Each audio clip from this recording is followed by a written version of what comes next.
apesar de poucos alunos, eu acho que o peso está maior do que o que costumamos a ter. Mas, final de semestre, a gente entende, tem alguns alunos com aula, vai ficar gravada o nosso encontro, isso ficará gravado. Depois nós enviaremos a página aí do YouTube, onde fica gravado. Tem alunos novos, né? Temos alunos novos aqui que ainda não me conhecem. Eu sou professora de Direito Penal, juntamente divido a cadeira aí com o professor Hamilton, onde eu falo exatamente sobre a parte especial do direito penal, que é onde vemos, né, a Lei Maria da Penha, onde vemos a violência doméstica familiar. É um tema que, para mim, é muito caro, porque eu participo ativamente, inclusive, de campanhas na nossa cidade a respeito da conscientização sobre o tema. Meu currículo não é tão extenso quanto os outros palestrantes, mas sou também presidente da Comissão de Direito Penal da OAB, onde interferimos diretamente nas delegacias de polícia daqui, quando a gente vê, quando nos é sinalizado algum tipo de problema com relação, principalmente, a atendimento. E na carreira docente, estou aí como especialista, né, em penal, processo penal, como mediadora de conflitos, que é muito importante para o tema, principalmente à vista, né, do direito de família, quando comunga com a violência doméstica familiar. Eu digo sempre que o primeiro, a mediação, né, para a gente, por ser tão importante, já começa no primeiro atendimento com clientes. E, por incrível que pareça, nem sempre é o agressor, né, ou a agressora que nos procuram. Geralmente, não raro, a outra parte nos procura para o atendimento. Então, deixo aí meus 20 e pouquinhos anos de experiência no direito criminal e acredito que o resto do currículo os alunos já conheçam. Bem-vinda, professora Brenda, e muito obrigada por participar do nosso grupo. Perfeito. Bom, então, a educação acadêmica, né, talvez a prática acadêmica manda, né, obriga que a gente oferecesse à professora Brenda a oportunidade de começar. Mas eu falei, né, mandei uma mensagem para ela hoje pelo WhatsApp, a gente mandou, eu, Samara, falei, Brenda, e aí, vamos começar, não vamos? Não, então ela teve a prerrogativa de não começar, ela não quis fazer uso né, desse ato acadêmico, então eu perguntei, né, posso eu começar? Né? Então, me liberaram, então vou começar falando primeiro, em relação ao motivo dessa nossa reunião, por que a gente está fazendo essa conversa, né? E acho que a razão é bastante evidente, né? Eu não preciso ser muito longo para perceber que nas últimas semanas a gente teve um episódio, a gente teve um caso, chamado caso Mariana Ferrer, que foi um pouco que um grande gatilho em relação a questões de gênero, violência contra a mulher, violência sexual, principalmente, de uma forma mais específica. E isso foi extremamente impactante, né? Foi impactante em termos de mídia, foi impactante em termos, até mesmo na dinâmica de sala de aula, na dinâmica nossa de curso, de nossa vida também como professores, que naturalmente que somos de direito penal e acredito também que a professora Brenda possa ter passado pela mesma situação, somos imediatamente provocados, né, para falarmos a respeito desse caso, comentarmos, muitas vezes sem nem ter acesso propriamente aos autos, sem ter acesso àquilo que foi discutido e tendo muito pouco para falar. Mas, de qualquer maneira, eu e a professora Samara entendemos pertinente fazermos uma abordagem um pouco mais ampla sobre esses casos, não tanto na forma de live, na forma de comentários, né? Em relação à questão do estupro culposo, que foi ali um pouco uma grande bola de neve penal e dogmática, que acabou também se transformando num slogan, e num slogan muito, muito ruim, né? em termos de movimento, de mobilização, porque a referida sentença em nenhum momento foi estruturada no sentido de o acusado praticou um estupro culposo. Como não há previsão legal para o estupro culposo, deve ser absolvido. Isso nunca foi a estrutura da sentença, não foi a estrutura da argumentação. Então, isso acabou se transformando de forma muito pouco prudente num slogan de campanha política que, apesar de legítimo, de certa maneira, compreensível, acabou comprometendo em muito os problemas e as demandas em julho. Então, eu queria fazer a minha fala, e eu intitulei a minha fala da seguinte forma, né? Uma crítica à dogmática jurídico-penal e processual penal patriarcal. A ideia é que eu possa trabalhar com vocês hoje um pouquinho um desenho de crítica em relação a certos parâmetros, a certas maneiras de se interpretar, de se compreender tanto o direito penal quanto o processo penal, porque esse caso, e todos os outros, porque esse caso é um pouco a ponta do iceberg, assim como o caso Mariana Ferrer, a gente tem uma dezena de outros casos que são bastante similares, então acho oportuno que a gente discuta esse tema de forma mais ampliada, e, portanto, a gente possa discutir tanto aspectos de direito material quanto aspectos de direito processual penal. O meu recorte para minha fala são casos de violência sexual de gênero, em que nós temos mulheres vítimas e, de maneira preferencial, mulheres heterossexuais e cis, porque uma violência, eventualmente, LGBT, fóbica, enfim, com outras características, poderia me demandar uma análise um pouco mais específica em relação a algumas questões, então eu vou me manter, recortei a minha fala para casos similares aos que a gente encontrou na mídia nos últimos tempos. Quais são os nossos problemas, né? E aí, falando aqui em termos metodológicos da minha fala, quais seriam os meus problemas? No direito penal, eu estou me referindo aqui, principalmente, a certa interpretação, por exemplo, que se dá em nível de dogmática, de certos conceitos e elementos do tipo, né? O conceito de violência, conceito de vulnerabilidade, conceito de consentimento, quais parâmetros se dá para aferir consentimento. E já que eu estou muito bem acompanhado aqui da professora Samara e do professor Antônio, eu queria compartilhar com vocês que a sentença do caso Mariana Ferrer, por exemplo, sem entrar no mérito de absolver ou de condenar, não vou fazer esse nível de avaliação, mas é muito interessante porque eu acho que, Samara e Antônio, a gente está dando aula de direito penal errado. Porque a gente está dando aula de direito penal errado, a gente não está entendendo que estupro de vulnerável é vilipêndio de cadáver. Né?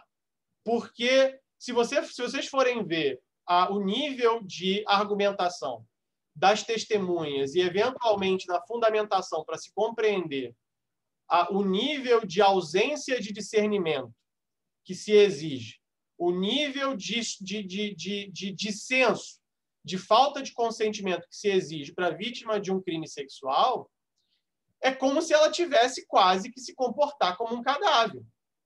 Né?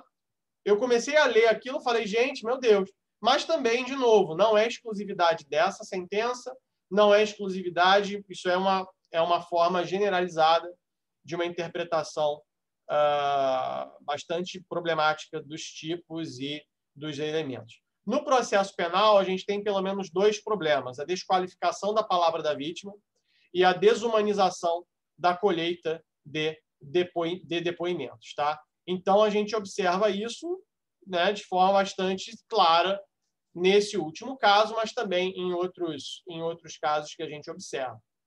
Então, temos problemas de direito penal, problemas de direito processual penal, e que redundam numa, que eu vou dizer aqui, numa sobrelimitação do direito penal, de maneira com uma racionalidade bastante questionável, que tende a ser mais protetiva em relação ao homem quando ele é acusado, quando ele é réu, num caso de violência de gênero, né?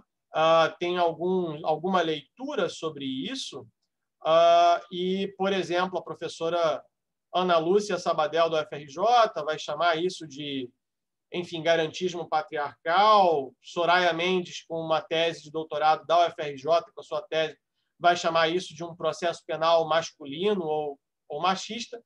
Particularmente, eu acho que é preferível a gente criticar essa certa racionalidade sexista e androcêntrica. Eu acho que é um pouco mais um vocábulo um pouco mais adequado, que é uma racionalidade mesmo, uma forma de compreender, de interpretar e de ler, né? E que tem implicações práticas muito, muito problemáticas.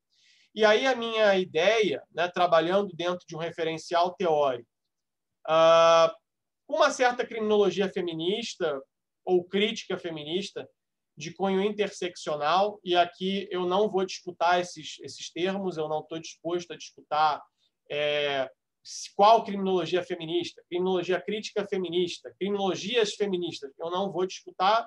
Acho que o Salo e a Mariana Weigert têm razão quando afirmam que a característica central dessas criminologias é que a gente não discuta desde um parâmetro positivista, ou seja, a gente não está interessado em saber por que o sujeito ativo agiu dessa ou daquela maneira, né, num certo exercício de criminal minds, de criminalística de boteco. Não é essa a ideia.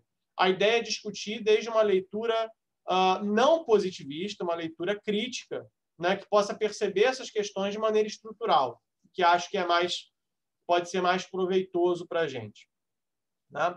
Então, minha fala vai ter 3 momentos. Primeiro, uma certa compreensão da operacionalidade do sistema penal, a partir do racismo, do machismo e, enfim, e consequentemente do patriarcado, compreender como esse sistema penal lida com violência sexual de gênero. Então, aqui eu estou falando de cultura do estupro e masculinidade, né, ou poder masculino, né, como queira, poder simbólico masculino. E, num terceiro momento, o que fazer e o que podemos fazer. Parece muita coisa que eu estou para dizer, de fato é, mas eu vou tentar simplificar um pouquinho cada um desses momentos para a gente poder trabalhar e poder discutir isso. Bom, com relação ao primeiro ponto, a operacionalidade do sistema penal a partir do machismo e do patriarcado, talvez uma questão bastante que torna a minha vida como professor e portanto, explicador bastante simples, é pescar um pouquinho do atual governo, né, porque ele é bastante representativo nesse aspecto, algumas falas que são bastante simbólicas, né? A primeira, vindo de uma ministra mulher, né, de que homens vestem rosa, meninos vestem azul, desculpa, e meninas vestem rosa, né? Acho que isso é simbólico bastante para a gente compreender um pouquinho com o que a gente está lidando. E a cereja do bolo, né, que não é exatamente um bolo um bolo que não é exatamente comida, mas, enfim, a cereja desse bolo veio recentemente com a frase, né, de que nós vivemos, que o Brasil tem que deixar de ser, entre aspas, um país de maricas, né? Uma frase também muito emblemática nesse sentido, que vem com um simbolismo bem carregado, né? E acho que a partir dessas 2 frases a gente consegue perceber de forma bastante evidente que a nossa estrutura social é marcada por um recorte de gênero, por uma diferenciação que, consequentemente, gera posições, papéis, distribui essas posições e esses papéis de forma desigual, mantém desigualdades, e essas desigualdades são reproduzidas ao longo de toda a estrutura social, de forma mais sensível no sistema penal, e no sistema carcerário, no sistema de justiça criminal como um todo. Bom, E aí eu queria comentar um pouquinho que a gente tem que acrescentar a essa análise uma certa leitura interseccional que tenta conjugar, tenta compreender como que essas opressões se dão de maneira interrelacionada, né? Então, eu não posso falar só do machismo. Eu sou obrigado também a falar de como o machismo se relaciona com o racismo, porque isso vai produzir diferença. No Brasil, isso vai fazer diferença. Então, aquele fenômeno que a professora Vera Andrade fala tão bem, professora Vera Regina Pereira de Andrade fala tão bem, da cifra oculta em relação a esses casos no sistema penal, que a gente sabe que é, do processo de dupla vitimização. Primeiro, as mulheres são vítimas no conflito privado e depois são vítimas, de novo, pelo Estado. Não é? Isso tem um recorte, não só de gênero, mas tem um recorte racial. Porque se essa mulher for pobre e negra, muito provavelmente ela não vai conseguir acesso ao sistema de justiça. Se ela conseguir, mais provavelmente ela vai ser julgada como, entre aspas, uma mulher desonesta, um parâmetro pessoal, uma meta-regra de julgamento que é preconceituosa, estigmatizante, né? Então, eu tenho que analisar isso de maneira conjugada, né? É evidente que essa régua de análise ela tem exceções, e o caso Mariana Ferrer é uma exceção, porque a Mariana é uma mulher branca, né? Enfim, em princípio, então a gente não está no que seria a regra para esse tipo de caso. Mas, ao mesmo tempo, seu comportamento e a sua conduta social autorizaram uma leitura subjetiva preconceituosa e estigmatizante. Então, tem essas nuances que a gente tem que trabalhar em relação a isso. Mas, seja como for, em regra, o sistema penal joga com a seguinte dicotomia. Mulheres brancas, heterossexuais, cis, ou, entre aspas, a bela recatada e do lar, né, também uma outra expressão simbólica nesse aspecto, essas vão ter um tratamento que pode ser um pouco melhor pelo sistema. Pode ser, não digo que será, pode ser. Enquanto outras mulheres, em outras posições, com outras condutas, não terão a mesma sorte, não terão a mesma possibilidade. Então, essa é a primeira questão. Segunda questão é como esse sistema lida com a violência sexual de gênero. E aqui eu preciso fazer menção àquilo que a gente pode chamar de cultura do estupro. O que seria uma cultura do estupro? Né?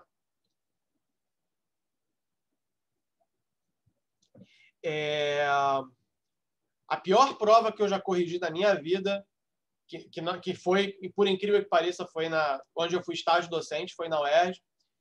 O aluno, que eu até hoje tento perdoar dentro de mim, numa pergunta que eu fiz sobre cultura do estupro, ele não apenas disse que não existia, como ele veio com uma resposta que trazia países do Oriente Médio para poder justificar a sua resposta, né? Então, até hoje eu sou traumatizado com isso. Então, estou compartilhando. Até temos uma psicóloga aqui também hoje, então, de repente, se eu compartilhar, ajuda. Mas, enfim, isso faz com que seja importante que eu tente explicar os termos dessa expressão. Quando eu falo aqui em cultura do estupro, a gente está falando a um certo conjunto de violências simbólicas que viabilizam a legitimação, a tolerância e o estímulo à violação sexual. E isso tem recorte de gênero e isso tem um recorte de papéis que são distribuídos entre homens e mulheres. Né? Então, e com a crítica que essa expressão nos dá, é evidente que em alguns espaços, em algumas nuances, a gente vai ver, por exemplo, uma reprodução dessas práticas entre homens. Isso, por exemplo, no sistema carcerário, no sistema penitenciário.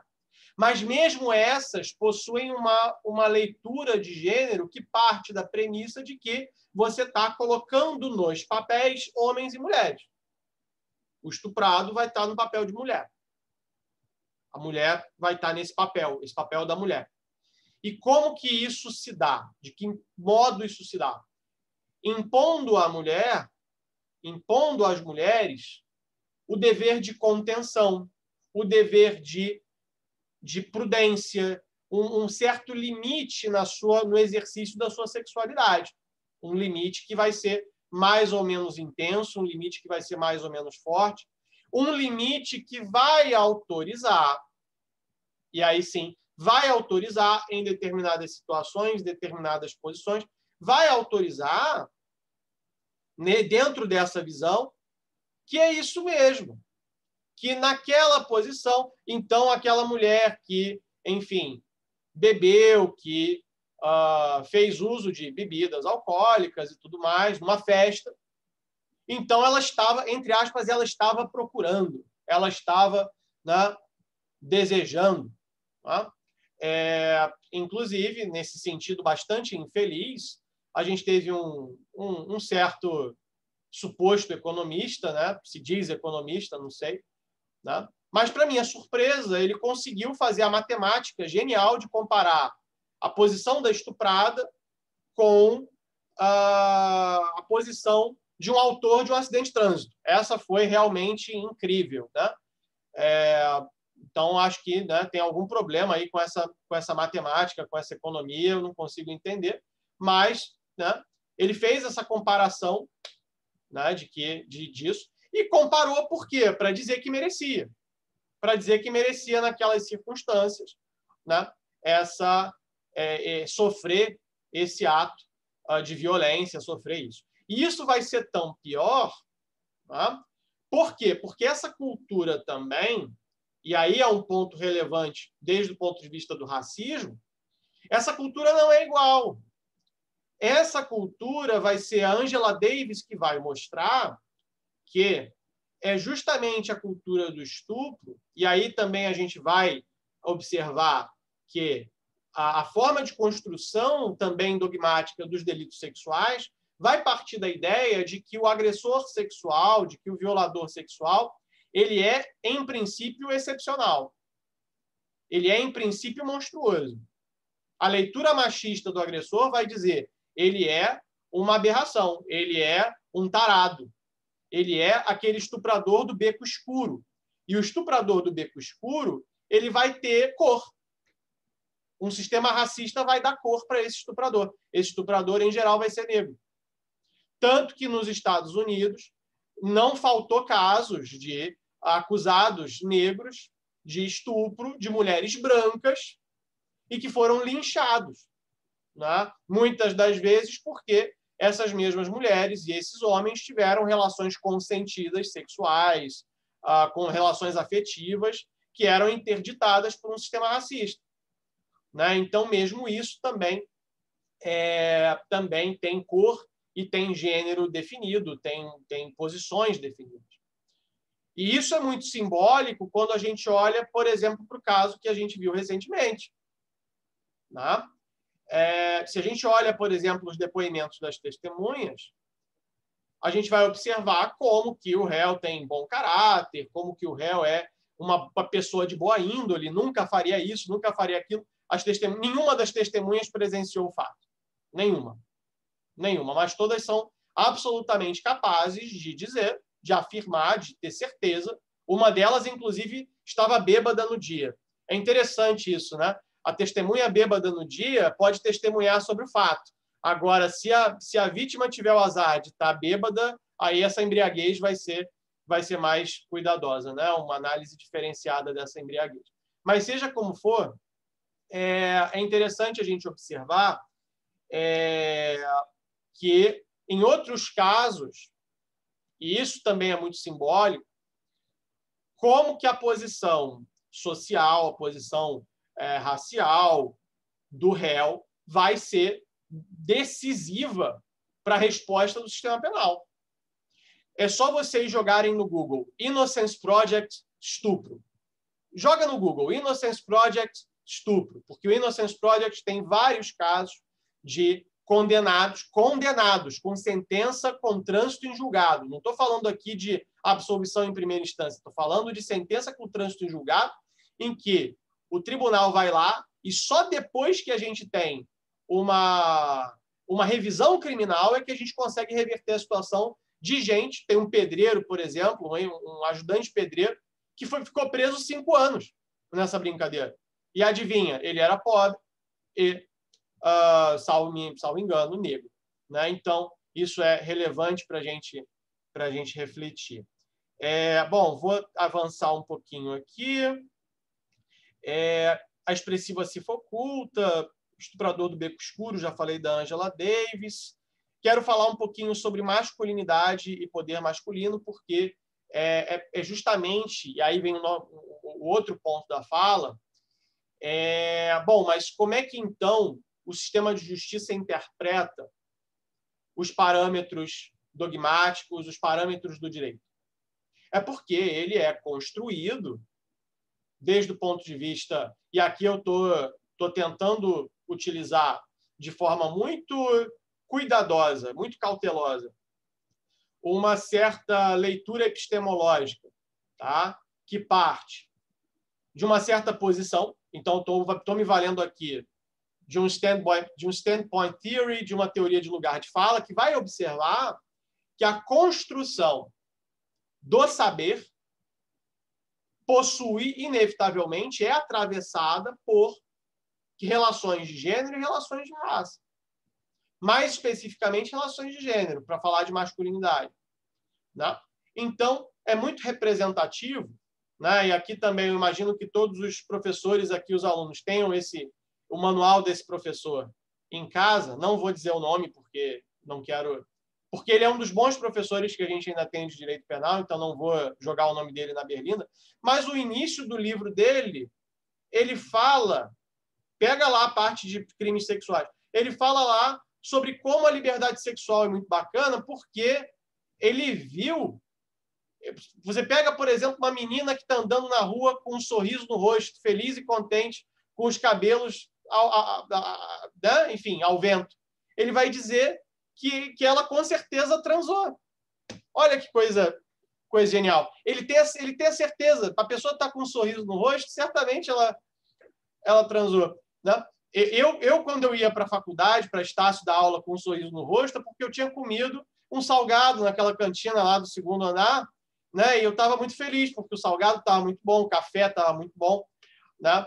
E nunca ouvi de nenhum aluno chegando para mim dizendo: poxa, professor, com certeza, hein, o senhor estava...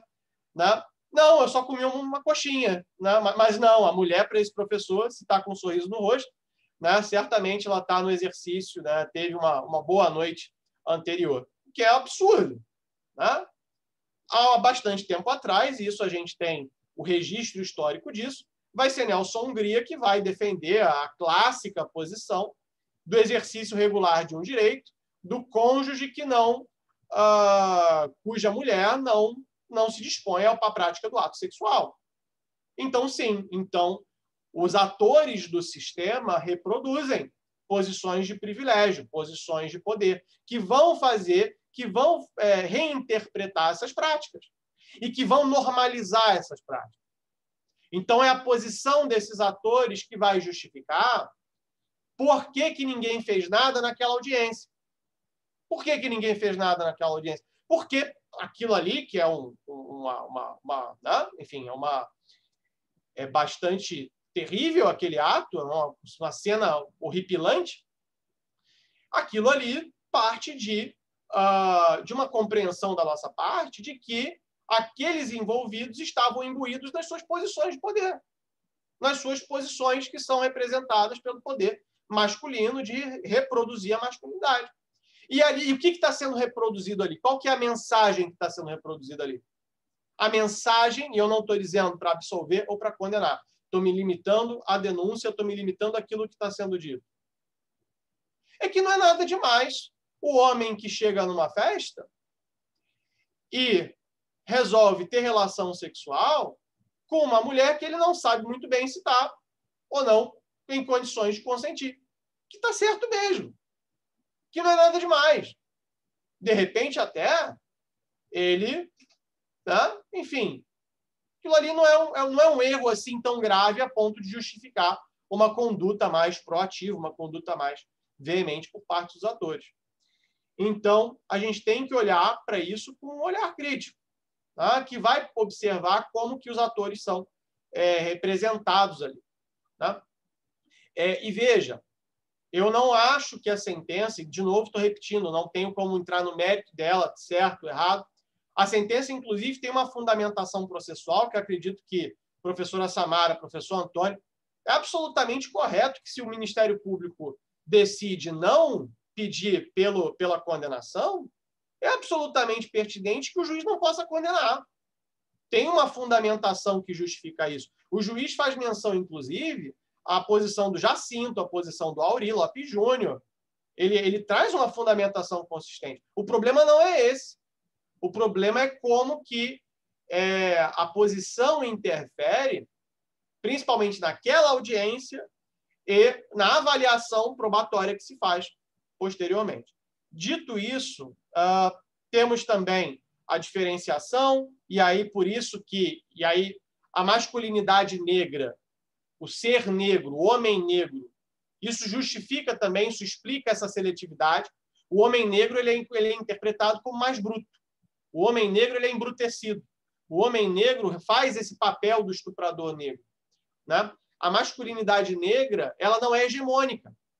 A masculinidade hegemônica é do homem branco hétero cis, não é do homem negro. Então, a gente vai ver os casos que chegam para o Innocence Project vão ser exatamente esses, né? Dessas masculinidades que não se enquadram na masculinidade hegemônica. Bom, e dito isso, o que a gente pode fazer, o que se pode fazer em relação a isso? Eu acho que a primeira premissa que eu reputo relevante, porque a minha fala poderia sugerir que eu, de alguma maneira, aposto no sistema penal como uma instância assim, de solução de conflitos, que eu acho que é relevante. Eu acho que não é essa a ideia. A ideia é que a gente possa interpretar de maneira coerente, de maneira consistente com princípios e garantias fundamentais e tudo mais. Eu acho que a gente tem que discutir os termos dessa racionalidade. Eu não posso aceitar qualquer racionalidade redutora. Eu não posso. Qualquer racionalidade redutora eu não aceito. Porque se eu estiver reproduzindo uma racionalidade que reduza poder punitivo, mas que reproduza machismo e que reproduza violência estrutural, não me parece ser essa a racionalidade a ser aceitável. Mas eu acho que a professora Vera Andrade tem uma colocação, que eu vou me permitir a leitura, que eu acho muito relevante, que é essa aqui. Mulheres que chegam às delegacias quando sobreviventes, sangrando física e emocionalmente, necessitam ser acolhidas e ter garantido o distanciamento em relação aos agressores. A letra protetora da lei precisa empunhar sua fita métrica e a letra punitiva, uma sentença condenatória. Mas ao depois, e às vezes logo ao depois, quando mulheres tendem, inclusive, à reconciliação, a percepção dos danos produzidos pelo sistema penal em pessoas e família, e mesmo ao perdão, precisam ter abertas, se assim o desejarem, outras possibilidades de compreensão e enfrentamento da dor e das relações. Então, de acordo com a professora Vera Andrade, o direito penal tem que ser o último recurso, tem que ser a última possibilidade que suspende, que não consegue dar conta, mas é aquilo que é oferecido, ainda que para minimizar dor e sofrimento de forma mínima. Mas aqui eu queria fazer pelo menos 3 propostas que são simples. Primeiro, que no plano pedagógico. Eu acho que a gente tem que trabalhar e disputar o ensino das ciências criminais, trabalhar mais os feminismos, trabalhar mais a interdisciplinaridade. Então, eventos como o nosso, Samara, são fundamentais, a participação da Brenda, a nossa relação tão bacana do curso de Direito com o curso da Psicologia.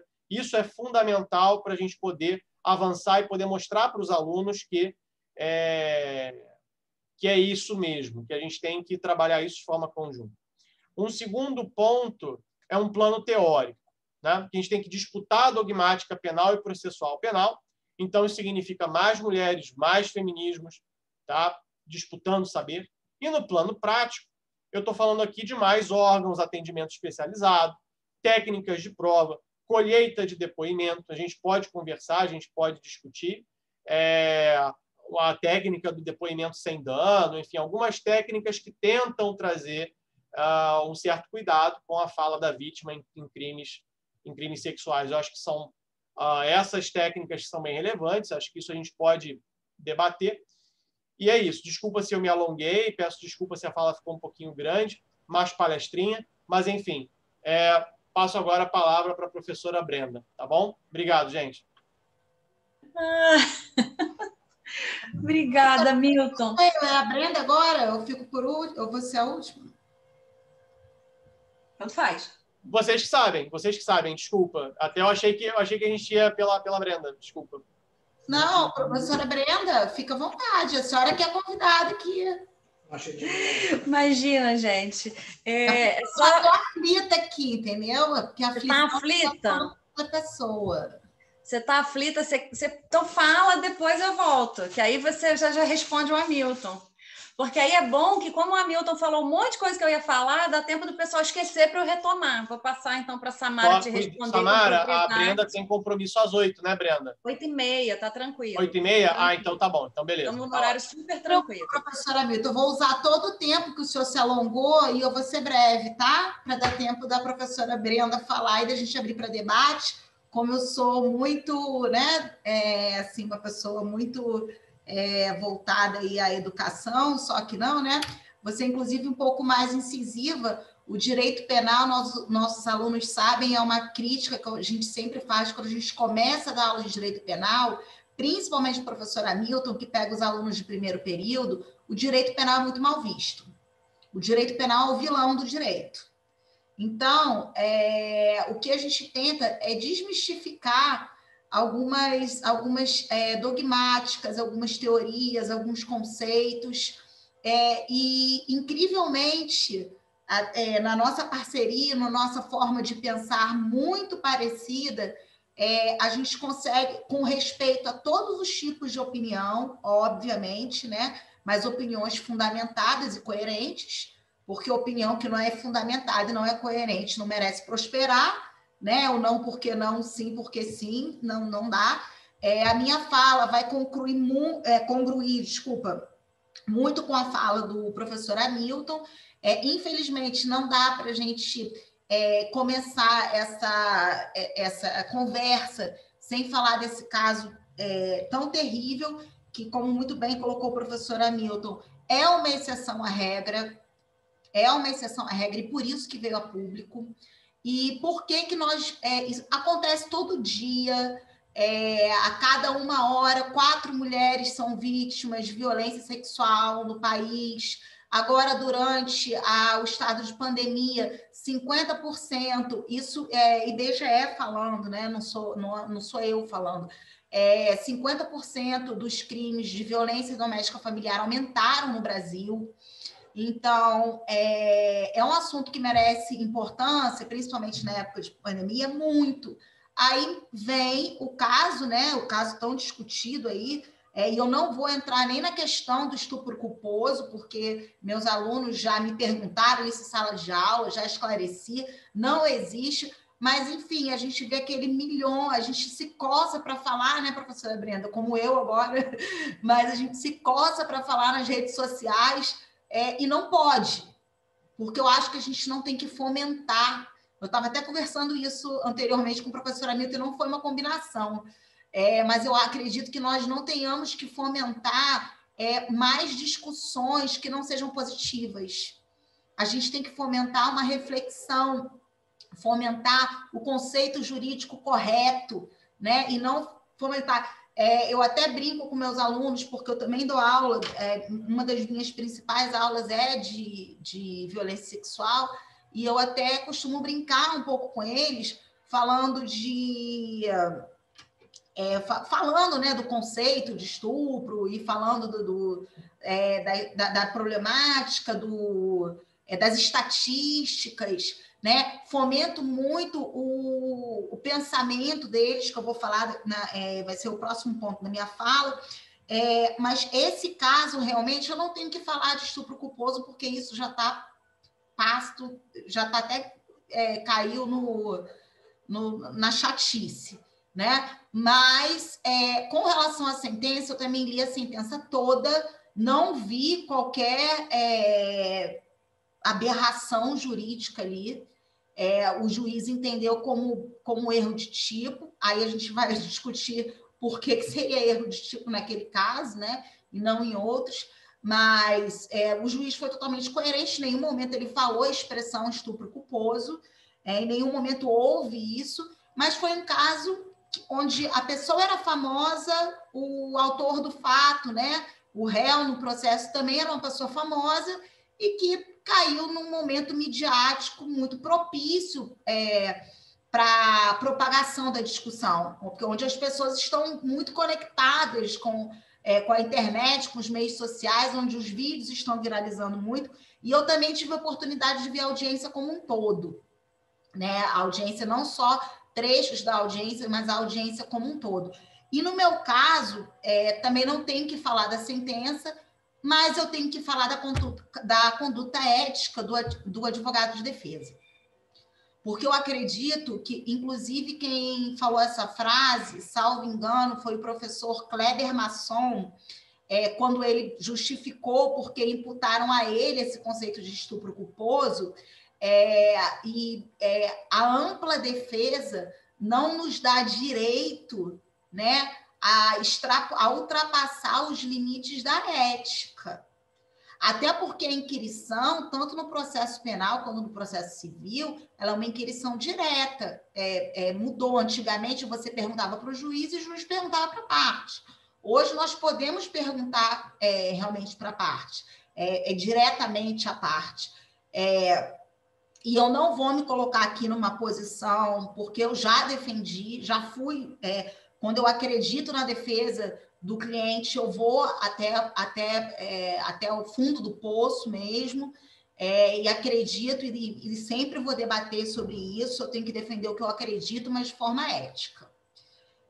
Já fui advogada contra réus em crimes de estupro, e em todos os casos em que eu atuei, os réus foram inocentados. Tá? E aí eu passo a minha fala um pouco e trago aqui, como eu falei da questão da exceção, eu trago aqui também as nossas falsas estatísticas. Por quê? Porque nós não sabemos. Hoje, a ação penal para os crimes sexuais é uma ação penal pública incondicionada. A vítima não precisa ir a nenhum órgão do poder público para expressar a sua vontade. Se chegar a notícia, ela vai caminhar independente da vontade. Então, a gente cai também na questão da dupla, né? Da vitimização, como o professor Hamilton falou, secundária, terciária, né? Que ela passa primeiro pela agressão, pela humilhação, enfim, primeiro por ela ser vítima daquele crime, e segundo, por ela ser vítima do próprio sistema. E falei isso no início aqui, conversando também informalmente, que a Comissão de Direito Penal atua exatamente quando a gente recebe alguma informação sobre o caso. Quando a delegacia não atende bem, quando a vítima não é levada imediatamente a um hospital ou a exame de corpo de delito, onde ela não é atendida da forma como ela deveria ser atendida, né? E voltando à questão da vitimização e da nossa sociedade, né, machista, patriarcal, já falei isso muito em palestras. Por que eu não... Se eu sair nua na rua, sem uma peça de roupa, eu não estou pedindo para ser estuprada. Se eu quiser sair, é claro, né? Eu até brinco com meus alunos, tento tornar dos assuntos pesados um pouco mais leves. Mas é claro, eu não vou sair de shortinho, blusinha, porque eu não tenho corpo para isso. Mas se eu quiser, o problema é de quem? É meu. E eu não estou pedindo nada para ninguém. Inclusive, citando aí Nelson Hungria, que já falava sobre a honestidade da mulher e o exercício regular de direito, inclusive, surpreendentemente, eu ainda tenho alunos que vêm com essa visão porque eu faço essa indagação. O marido comete crime de estupro contra a esposa e muitos ficam quietos porque não sabem a resposta. E aí começa a aula. É claro que pratica, a partir do momento, né? Aí eu vou na explicação, a partir do momento em que a mulher se sente, né, constrangida, enfim, a prática de qualquer ato, ela pode ser, inclusive, uma mulher desonesta, de acordo com o conceito de Nelson Gria. Eu não gosto dessa terminologia, inclusive a combato ferrenhamente, mas, por exemplo, eu dou o exemplo, a prostituta pode ser vítima? Pode. Inclusive, o homem pode ser vítima também. O homem, sendo ele independente da orientação sexual, também pode ser vítima do crime de estupro. Só que ele também se restringe ao sofrimento interno, né? Para não passar essa vergonha, e para quem trabalha muito em delegacia, sabe que é uma humilhação quase que pública, né? Você chegar a uma delegacia e falar sobre isso. Mas com relação ao fato, né, de que causou grande repercussão, para mim faltou ética da parte do advogado. Porque, para mim, essa é a única questão válida e plausível de discussão nesse momento. Como eu falei, eu já atuei para outra parte. Eu já atuei do outro lado do muro. Então, inclusive, eu atuei com defensores e promotores e juízes. Inclusive, eu fiz perguntas, e eu posso falar isso com a alma lavada, que eu tranquilizei mais a vítima do que os próprios colegas ali do Poder Judiciário, dos membros do Ministério Público, deixando de forma mais confortável responder as perguntas, e nem por isso eu não tive ganho aí, né, processual. E existe um livro também, falando em processo, muito interessante, com certeza o professor Hamilton já leu, porque ele já leu todos os livros do mundo, mas tem um livro muito interessante, me foge o nome aqui do autor, mas é da prova no processo penal em crimes de estupro. Ele fala exatamente da peculiaridade da prova e como o juiz e o promotor devem analisar essa prova. Porque uma prova, ninguém vai estuprar a céu aberto, em plena, né, ao contrário do que a gente vê em filmes, com gritos, com todo mundo chegando, pegando. Infelizmente, não é assim. Os crimes sexuais são cometidos aí na particularidade de um ambiente mais fechado, recatado, e realmente infelizmente, a palavra da vítima contra do agressor infelizmente mas nem por isso o nosso processo judicial, o nosso processo penal pode deixar essa questão de lado. Por quê? Porque existe, por exemplo, acompanhamento psicológico, estudo social do caso, pode haver um parecer. E me perguntem aqui os advogados de plantão, em quantos casos onde era analisado estupro, houve alguma, eu pelo menos nunca nem ouvi falar, um estudo psicológico, psicossocial do caso, para ver como aquela vítima estava, como aquela vítima está. Inclusive, professora Brenda, depois existem métodos, né, da psicologia que, inclusive, trazem resgates da memória da vítima, caso ela tenha esquecido por conta de algum tipo de trauma. Não é? Então, isso é muito bacana. Mas, cadê que o Ministério Público faz isso? Quem tem o ônus da prova é quem está acusando. É o Ministério Público. Ele se preocupa com essa vítima a esse ponto de perder tempo com um laudo bem feito de exame, de um laudo psicossocial sobre o caso. Essa importância que se dá, né, essa importância que temos aí, que temos visto, eu digo que não. E digo assim, infelizmente, né? O professor Hamilton falou também do estuprador do beco escuro, eu também ia falar sobre isso, mas já não vou mais. Mas, na verdade, quase 80% dos casos de violência sexual são cometidos por pessoas conhecidas da vítima, que têm acesso mais fácil à vítima. Então, essa é a regra. A exceção é a daquele estuprador desconhecido. Infelizmente, na nossa sociedade, né? Já falei do caso de mulher honesta, do consentimento. A questão que o professor Hamilton colocou com relação ao estupro de vulnerável, a mulher tem que estar desmaiada, o homem tem que estar desmaiado, para isso sim, para que possamos verificar nessa situação uma forma de um não consentimento? Não, é óbvio que não. Qualquer situação que o coloque em desvantagem, ao meu ver, cria ali uma vulnerabilidade. Inclusive, o temor reverencial. O temor reverencial, que é aquele temor que muitas vítimas experimentam de o seu agressor ser uma pessoa conhecida e ela ter medo, respeito, e ela se mantém em silêncio, inclusive sofrendo aí anos de violência em razão disso, né? E dentro da cultura aí, a gente falou de Nelson Hungria, não posso deixar de falar de Dante Delmanto, que também inaugurou em nosso mundo meio jurídico a famosa tese da legítima defesa da honra, né? Para justificar um homicídio, para justificar, na verdade, hoje um feminicídio, né?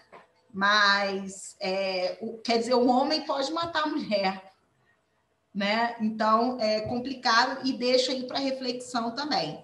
Mas, para finalizar a minha explanação, porque eu acho que a professora Brenda tem muito mais a complementar do que eu, nós devemos, ao meu ver, e eu deixo como indagação para todos, analisarmos a questão da tolerância, né? A questão do se colocar no lugar da pessoa, né? Inclusive, isso aconteceu em audiência, a vítima falou e o advogado prontamente falou: Deus me livre de ter uma filha como você.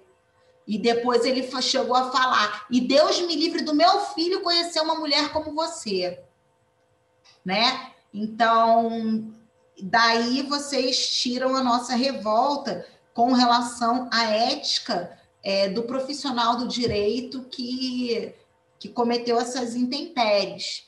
Mas, no meu ponto de vista, basta um pouco de sensibilidade e um pouco de dever mais do que cívico para quem trabalha com direito penal e quem é advogado, um dever funcional do advogado, se empenhar para que esses absurdos jurídicos passem a não ocorrer mais. Obrigada, professora Brenda, e desculpa se eu me alonguei também demais na fala. Imagina, gente, vocês são incríveis, só contribuição.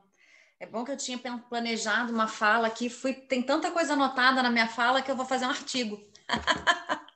Vou só te apresentar, pode Brenda, para quem não juntos. conhece, só para a galera poder conhecer. Então, a Brenda é essa professora incrível, maravilhosa, tudo de bom do curso de psicologia, tá? 0 defeitos. E ela agora é coordenadora, né, Brenda? Coordenadora do curso? Adjunta? Coordenadora adjunta? Coordenadora adjunta do curso. Também, ela tem um projeto muito bacana que eu acho que tem que ser relembrado. Ah, sim, ela coordena, né, alguns grupos de pesquisa, alguns grupos de estudo também.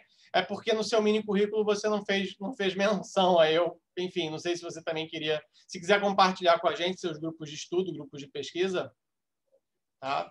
Eu hoje em dia trabalho com um grupo de estudo e pesquisa em clínica psicológica e interseccionalidade, né? que é onde a gente observa, procura estudar quais são os vários efeitos das violências estruturais de gênero, de classe, de raça e das vivências específicas de violência no sofrimento psíquico, né? Porque isso guarda um aspecto de importância subjetiva e como a gente tem uma afirmação política mesmo, né? de não individualizar essas questões, porque isso é estrutural. Então, muitas vezes, a gente encontra isso no consultório, mas isso não, a gente procura não patologizar a violência. porque ela não é da loucura. A violência como diz a Hannah Arendt, né, tem um aspecto aí de banalização do mal. Ela é simplesmente um atravessamento que a gente faz quando a gente abandona a crítica ética, né? E essas violências recorrentes, essas violências como já tô falando, mas juro que você Então só deixa eu falar uma última coisa. Não, é só para apresentar essa questão de por que isso é importante para a clínica. Não, sim, mas só uma última coisa, é porque tanto o mestrado quanto o doutorado da professora Brenda, e aí eu dei aquela bisoiada no Lattes rapidinho, tiveram os objetos de pesquisa nesses estudos de gênero. Então, pelo menos, né, se o Lattes não tiver errado, se bem que hoje em dia, né, a gente está sendo antiquado, Brenda, a gente não está mentindo no Lattes, né? A gente já não pode governar hoje em dia, mas pelo menos aqui desde 2012, então vão aí há um bom tempo estudando o tema, com trabalhos importantíssimos na perspectiva de gênero. Então, uma profissional super habilitada que vai falar com a gente. Então, Brenda, com você, obrigado por aceitar o convite. Obrigada a vocês. Só, então, tentando amarrar o que eu estava dizendo sobre a clínica, porque essa violência, que é uma forma de violência estrutural, ela se aproxima daquilo que o Pierre Bourdieu chama de violência simbólica, né? Que é uma produção coletiva, uma produção da cultura, em que tanto o sujeito que é o agressor, quanto o dominante, quanto o sujeito que é o subordinado, aquele que tem a sua vida constituída num lugar de opressão, eles contribuem porque eles se constituem subjetivamente nesses lugares. E isso produz um efeito psicológico, né? Lógico, se a gente Eu falo muito com os meus alunos isso. Se a gente só tem essa possibilidade existencial, se só isso é permitido, autorizado, consentido para a minha existência, eu vou tentar me encaixar naquele lugarzinho de vida que é o destinado a mim. E é um esforço afetivo psicológico muito grande romper com essa limitação, né? E aí a gente tem esse grupo de trabalho hoje em dia voltado para essa pesquisa, que é uma pesquisa sobre os efeitos subjetivos das violências estruturais interseccionais sobre o sujeito. Mas pensando particularmente no tema que a gente veio conversar hoje, todas as expressões da violência sexual, elas são, de alguma forma, expressões de violência de gênero, né? Violência de gênero entendida aí como toda prática, seja ela uma prática simbólica ou uma prática material concreta, de subordinação entre os gêneros, passando aí pelo que o Hamilton já colocou, da masculinidade hegemônica, que organiza uma certa pirâmide de distribuição de poder, né?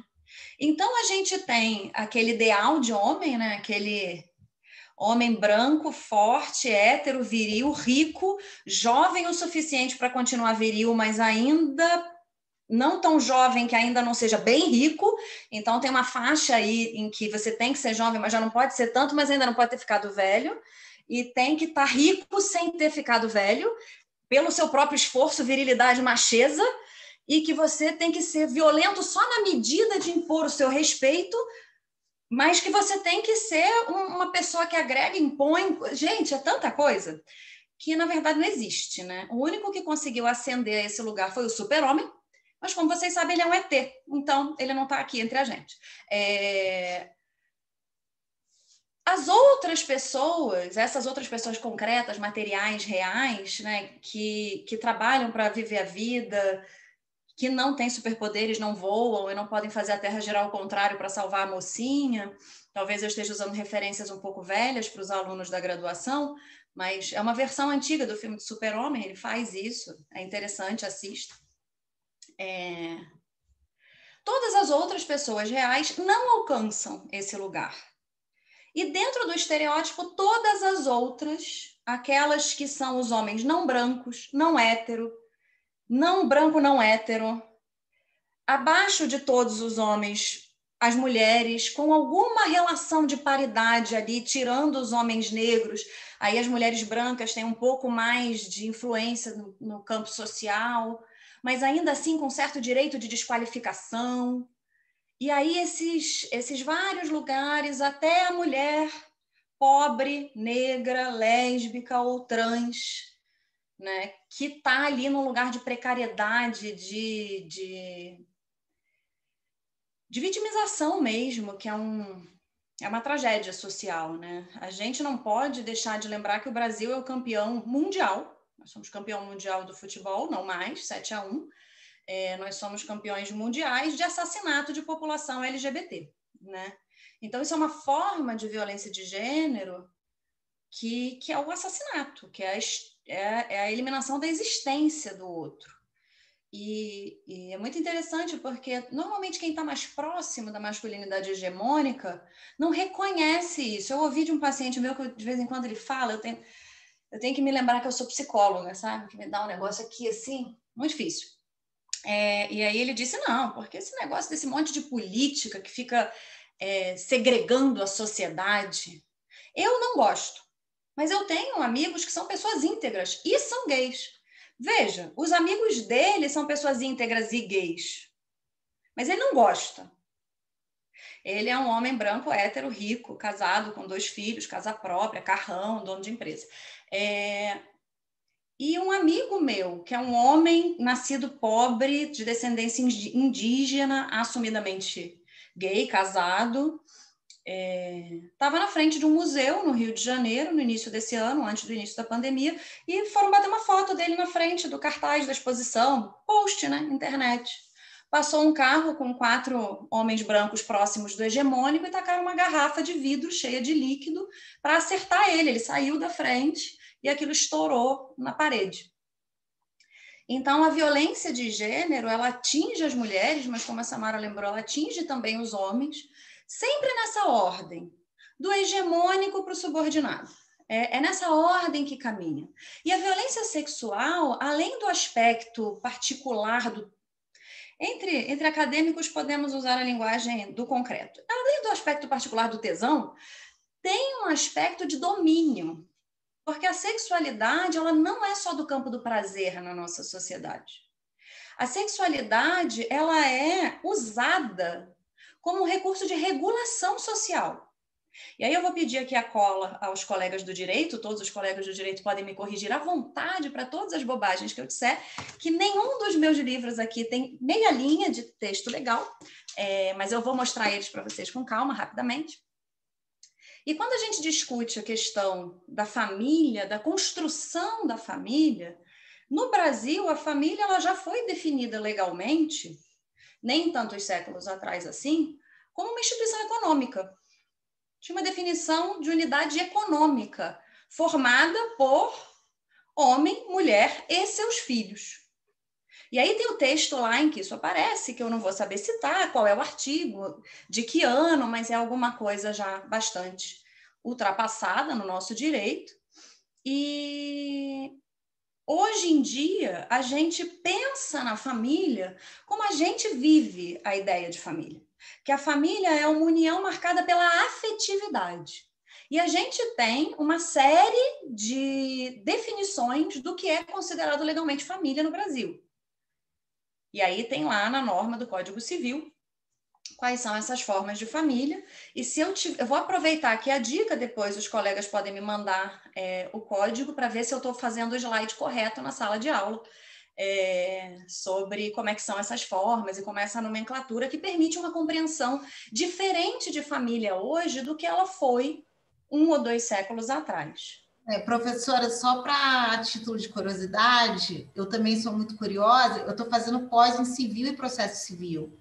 E nós temos uma matéria exclusiva em que destacamos aí 2 sábados inteiros falando exatamente sobre o novo conceito de família e a afetividade, porque hoje o direito vê a família como a união entre pessoas que são ligadas umas às outras através do afeto.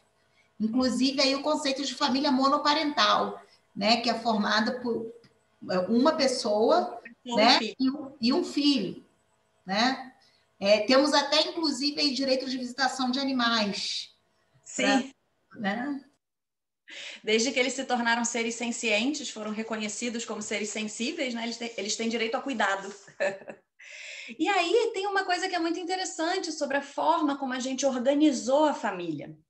A gente pensa na família afetivamente, a gente sabe do direito de herança, do direito de patrimônio, no momento do divórcio, da partilha de bens, aquela frase péssima, né? Casado é meu bem, depois são meus bens, né? Então, tem um aspecto patrimonial importante que atravessa essa unidade social que é a família, ainda que ela seja reconhecida como uma família organizada em torno do afeto. Mas houve um certo momento em que a gente começou e é um momento muito ancestral mesmo na história da humanidade, em que a gente passou a organizar as famílias da forma como a gente organiza hoje em dia. Alguns estudos indicam que antes dos homens descobrirem que eles tinham alguma coisa a ver com a reprodução, as sociedades não eram patriarcais. Porque primeiro a gente aprendeu a viver junto e viver parado, plantando e cultivando. Aí a gente aprendeu a controlar o gado. Aí a gente aprendeu a se organizar em grandes grupos, porque a gente já podia alimentar grandes grupos. E aí a gente foi desenvolvendo uma sociedade em que o grupo mantinha o grupo. Até que alguém descobriu que aquelas crianças, elas eram daquela pessoa paterna, que não tinha relação direta e visível com o nascimento. Antes de inventarem o teste de DNA, a paternidade era presumida. A gente tinha algumas tentativas de identificação sanguínea. E como é que a gente garante que os filhos são do pai? Depois que a gente descobriu que os homens têm alguma coisa a ver com isso. Garantindo que a mulher só transe com aquele cara. Porque a evidência da descendência é materna. A evidência da descendência não é paterna. Mas o nome de família é paterno. O direito do pater familiae, que organiza a sociedade desde a Roma Antiga, é paterno. A nossa sociedade é uma civilização ocidental baseada nessa ideia do direito do pai. O pai é o chefe de família. Isso mudou no texto da lei? A gente vem tentando, fazendo um esforço, a gente vem produzindo mudanças culturais? Sim. Mas a gente não muda 4.000 anos de história com uma nova lei. A gente muda com esforço de cultura. Então, o direito à sexualidade ele é negado à mulher, porque para que eu transmita o meu patrimônio para os meus filhos, o homem precisa obrigar a mulher a uma sexualidade exclusiva. Por isso que é permitido ao homem trair, mas não à mulher. E é por isso que a sexualidade da mulher precisa ser controlada. E é isso que a gente chama até hoje de dupla moral sexual. Que tem uma frase medonha que compara pessoas a animais, que diz: controlem suas cabras que meu bode está solto. E essa prática cultural de incitação da sexualidade masculina e controle da sexualidade feminina coloca as mulheres numa posição muito louca, porque a adolescente tem tesão. E a puberdade feminina é antes da masculina. Então a mulher já está no auge da hormonização, quando os homens começam o processo de hormonização. Isso é etário. Aí as meninas amadurecem primeiro. Isso não é só afetivo. Isso é uma explosão hormonal e é uma explosão sexual, em que a pessoa vai entrar na genitalidade. Faz parte do desenvolvimento humano, entrar na capacidade da cadeia reprodutiva. E isso impõe imperativos ao corpo. Mas essa mulher ela não pode ter tesão, porque não é certo. Porque desde os nossos mitos de origem, o desejo da mulher é pecado. Ainda que seja o desejo pela maçã. O desejo da mulher é interditado. A mulher boa é aquela que pare virgem, que é santa, que é mãe. A mulher que deseja descoberta, deseja o prazer, deseja o conhecimento, é a pecadora causadora de todos os males. Essa é Eva. A pobre do paraíso, que deram para ela o paraíso e disseram, ó, mas essa maçã aqui eu vou pôr dentro do teu paraíso, só que não come não. Essa não pode. Posso E ela fazer uma pergunta? faz com as pessoas. Hã? Posso fazer uma pergunta? Claro. A professora acha também que a homossexualidade feminina é mais aceita do que a masculina, Não. Não. E existe um crime de estupro sobre a mulher lésbica que eles chamam de estupro corretivo. Porque a mulher lésbica, ela não gosta de homem. Desculpa, gente, eu vou usar uma expressão horrorosa, porque ela não foi comida direito. Não, sim, a gente fala sobre isso, inclusive nas aulas de estupro, né, professora Milton? A gente fala do estupro corretivo. Eu digo o seguinte, a homossexualidade assim, duas mulheres são mais aceitas entre os homens do que os homens aceitam outros. Os homens têm uma fantasia fetiche de que se eles se apresentarem virilmente para duas mulheres lésbicas, elas vão as duas querer transar com ele ao mesmo tempo. E aí ele vai ser mais garanhão do que o garanhão, porque ele não pega uma, ele pega as duas. Mas a verdade é que nenhuma das duas quer ele nenhuma vez. E isso produz uma frustração muito grande no homem que é criado para acreditar que o desejo sexual dele tem que prevalecer sobre o desejo sexual da mulher. E o que a gente observa na sociedade é que a violência sobre as mulheres lésbicas ainda é maior do que a violência sobre os homens. Então, existem redutos, existem esconderijos. Diz, Hamilton. Elas violam duas posições. Primeiro, a posição que a coloca como mulher e a posição social, porque é como se ela quisesse ocupar o lugar do homem. Ela tem uma sexualidade que é, entre aspas, anormal, e não bastasse isso, ela quer ocupar um lugar que não é dela. Ela quer um lugar do masculino. Um pau nela. Só comentando, desculpa. Mas é por aí que caminha. Vocês estavam falando, e aí eu fui lembrando de um estudo, eu fiz algumas anotações aqui. Quando falamos de cultura do estupro, né, foi na fala do Hamilton. A cultura do estupro é tudo isso que você falou, né? São todos esses padrões culturais que autorizam o uso da sexualidade do corpo da mulher, que fazem com que a gente tenha discursos que afirmam que a mulher quer, que a mulher, tal qual Eva, ela é ardilosa, ela mente. Ela vai te enganar, ela vai te sacanear e ela vai usar isso contra você no tribunal para conseguir alguma coisa. Porque a mulher faz isso, a mulher mente, a mulher é ardilosa.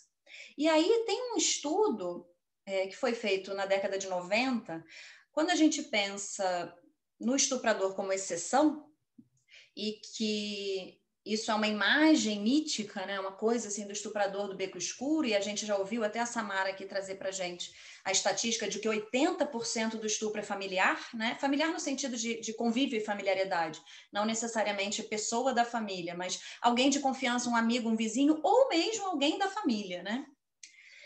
Foi feito um estudo nas Ivy League, né, que são aquelas grandes universidades americanas, onde os jovens americanos ralam pra caramba para entrar, passam a vida inteira para terminar de pagar, e eles moram lá durante o curso. Harvard, Yale, as mais famosas, aquelas que a gente fala, nossa, se eu tivesse estudado lá, ai, minha vida num seriado americano. Foi feito um estudo, que era um estudo de questionário, em que foi perguntado para os estudantes, em várias universidades da Ivy League, né, da Liga das Grandes, nos Estados Unidos, e 70% dos homens, isso era um questionário sem identificação, que eles depositavam numa urna, sobre práticas sexuais. Uma das perguntas é, se você tivesse oportunidade, você faria sexo sem consentimento? 70% diz que sim. Ainda que a mulher não consentisse, se ele tivesse oportunidade, ele faria sexo. Então, 70% dos jovens americanos, das melhores universidades americanas, disseram que estuprariam uma mulher se eles tivessem a oportunidade. Na década de 90, 25 anos atrás. Como a gente sabe que a cultura muda devagar, isso é semana passada. Então, existe uma campanha sistemática de afirmar a necessidade de consentimento. E aí a resposta dos homens é, mas eu não estupro. Só que o que acontece no cotidiano do privado, e a gente sabe disso, é que o estupro dentro do casamento continua acontecendo como se ele não existisse. A figura do estupro da qual os homens se defendem quando dizem ai, mas eu não estupro, é a figura do estuprador do beco escuro. Eu tenho uma amiga que tem mestrado, que foi diretora de uma multinacional, casada durante 10 anos com um engenheiro, dono de uma empresa no Rio, E eles se divorciaram em algum momento. E uma vez, numa reunião de amigas, a gente estava conversando sobre isso, sobre os meus trabalhos, do mestrado, do doutorado. Ela falou, ai, Brenda, que é isso? Mas não existe estupro dentro do casamento. Aí eu falei, poxa, amiga, Nossa, que casamento maneiro que você deve ter tido. Espero que tenha sido. Mas é a afirmação entre as pessoas de classe alta, poder aquisitivo elevado, diretora de uma multinacional. Exceção à regra de mulher diretora de multinacional. É porque ela se tornou diretora quando ela morou fora do Brasil. Ela veio importada para cá pela empresa, foi devolvida ao Brasil. Que isso é muito difícil aqui no Brasil. Então, a gente tem uma realidade de uso da sexualidade feminina para o controle do acesso ao patrimônio, do comportamento da mulher e um exercício de afirmação da masculinidade de acesso a esses corpos. Apesar do caso da Mariana Ferrer, e é difícil fazer muitos R's, ele ter virado, né, essa tragédia para a prática do direito, né, como ética do advogado, como essa situação muito grave que aconteceu, eu entendo que aquela audiência ela é uma exceção, mas aquela argumentação não é. Eu tenho uma amiga chamada Fernanda Moreira, que fez uma dissertação de mestrado defendida em 2018. E ela teve um trabalho assim, que ela foi para o Arquivo de Processos do Rio de Janeiro, e ela conseguiu, a partir de uma estratégia de localizar processos sobre estupro, e ela fotografou nos processos arquivados, portanto, todos eram anteriores à mudança da compreensão da lei do estupro. A gente está falando daquele estupro que é conjunção carnal, como era descrito na lei anterior, antes de ampliarem, né, a ideia de estupro. E aí ela tinha processos que não tinham 20 anos de idade, tinham acabado de encerrar há pouco tempo atrás. E ela fotografou as peças do Ministério Público e as sentenças. E ela fez uma análise que procura descrever, eu estou aqui com o nome da dissertação dela aberta, é a construção da figura jurídica do estupro, uma análise de sentenças judiciais e produção de sentidos de gênero. Eu coloquei um artigo que ela apresentou no congresso aqui, eu acho, sobre isso. Legal. Mas eu não sei se acho que a dissertação não conseguiu. É a partir da dissertação, é o artigo que ela escreveu a partir da dissertação. O que ela identificou é que a gente continua trabalhando com uma argumentação de culpabilização da vítima. E aí o Hamilton comentou, né, daquele caso do autor do atropelamento e da mulher estuprada, e o argumento era assim, né? Se o cara bebe e atropela e a culpa é dele, a mulher bebe e é estuprada, a culpa é dela. Porque a ação de ser estuprada é culpa dela. A gente está colocando a vítima no lugar de autor. E é por isso que a responsabilização do estupro cai toda sobre a vítima. Porque a vítima é a autora do autoestupro. Ela foi estuprada e ela é a responsável pela ação. É por isso que é comparado imaginariamente a pessoa que atropela alguém bêbada. Porque é como se eu tivesse que controlar toda a sexualidade. A gente chama que o bêbado atropelado é a própria pessoa. Assim, é um exemplo. Exatamente. É um auto... Eu me atropelo eu mesmo. Assim, é incrível. É uma confusão de papéis, porque de quem é a responsabilidade pelo controle da sexualidade? É da mulher.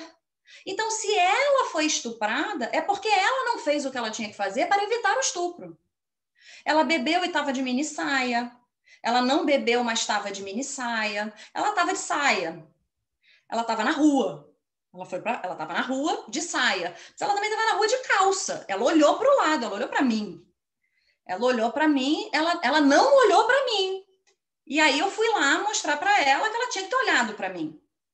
Então, a autoria do estupro na nossa cultura, no imaginário da desigualdade de gênero que a gente vive, é sempre da vítima. Porque foi ela que não fez o que tinha que fazer para evitar o estupro. Quando a gente fala dos direitos sexuais e reprodutivos, quando a gente fala da liberdade da sexualidade, a gente produziu uma liberdade que ela é uma liberação que não é uma liberação, porque ela é atravessada por todas essas construções de julgamento moral. E aí tem uma frase que eu acho muito bacana desculpem, dessa lógica, né, do tem que ter consentimento sim é consentimento, não é não, é que tudo depois do não é violência. Não importa em que circunstância, se um não se coloca, ele se colocou para qualquer um, na relação homoafetiva, na relação hétero, na relação... Inclusive, professora Brenda, durante o próprio ato sexual. Exatamente. Durante a pessoa quer parar, não quero mais. A partir do momento que o sim passa a ser não, aí já estou, né, amparada aí legalmente. Infelizmente, a nossa prática, né, não acompanha o direito, as leis não acompanham a evolução social, como você bem falou. E aí, essa situação, ela é até uma situação ilustrativa, que eu vou contar para vocês como que aconteceu com um caso clínico, né? Um caso que eu atendo. Uma mulher de 34 anos, concursada, solteira, bonita, moradora do Rio de Janeiro, paciente minha, estava solteira há um tempão, e aí ela vinha saindo de vez em quando com um rapaz, um cara, né? Todo mundo com mais de 30, vamos lá, uma mulher e um homem, né? Uma mulher e um homem adultos, com vida profissional, com casa bancada, cada um banca a sua casa. E aí eles saíram, mas aquele dia ela não estava afim de... Já se conheciam há mais de 10 anos. Pessoa do convívio dela. E aí ela ligou para ele foi para casa dela, eles viram um filme, eles beberam alguma coisa, ela não estava se sentindo muito bem. E aí eles estavam, né, numa coisa beijo, numa coisa carícia, e aí ela disse para parar. Só que ele já tinha bebido antes de ir para lá, e aí ele não parou. E aí ele tirou a roupa dela, ela disse não, e aí ele disse que ele ia encher ela de porrada, e aí ela ficou com medo, e aí ela foi pedindo para ele parar, porque começou a machucá-la, ele começou a transar com ela, estuprá-la, e aí ele fez uma série de ofensas a ela e disse que se ela não ficasse quieta, ele ia, com perdão da palavra, arrombar ela toda. E aí ela fez uma coisa que ela depois chorou muito me contando isso, ela já era minha paciente. Falei, eu fiquei com muito medo dele me machucar mais. Aí eu decidi que era melhor fazer ele acabar rápido. Eu comecei a fingir que eu queria, fingir que eu estava gostando para fazer ele gozar de uma vez. E aí ele dormiu e acordou no dia seguinte como se não tivesse feito nada. E aí ele ficou me procurando sem entender por que eu não queria falar com ele. Então, tem uma tentativa de sobrevivência ao ato de violência que ela queria sim.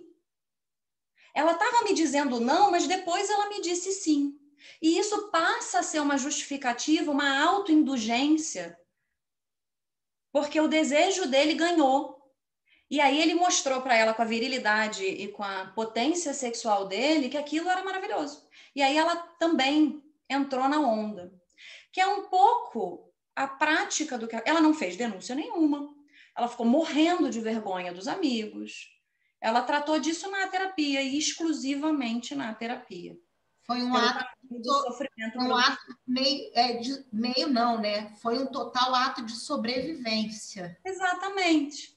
E aí é essa situação de falta de poder da mulher em que algumas autoras, como a Relief Saffioti, ela diz que a arma do fraco é fraca. A arma do subordinado é fraca. Então, para sobreviver, eu me submeto, eu não enfrento.